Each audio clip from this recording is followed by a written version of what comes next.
would like to add something on this.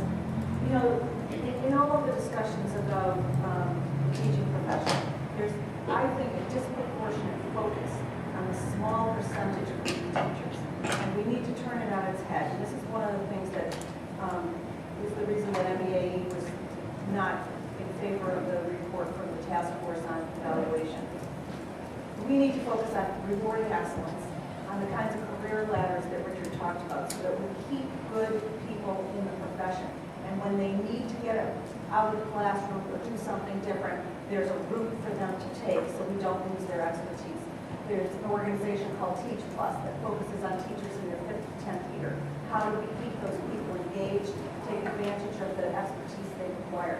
So if you look at the dreaded private sector and you look at what do they do in terms of human capital, you will find that their focus is on rewarding excellence and keeping good people.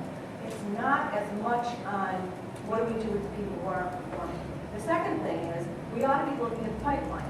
Ed schools ought to be hard to get into and hard to stay in and hard to graduate from. We ought to be making sure that, Paul Toner, President Richard's counterpart at the MTA, I remember him a long time ago saying that when he was a teacher in the classroom, and he would get a student teacher, he could tell within 5 days if this person was ever going to make it.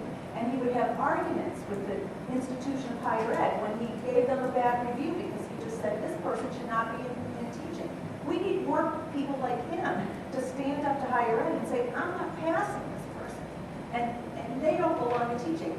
That's the way to change the teaching profession, is to change who you attract and recruit to it, making it a profession that rewards and values excellence and commands the respect that it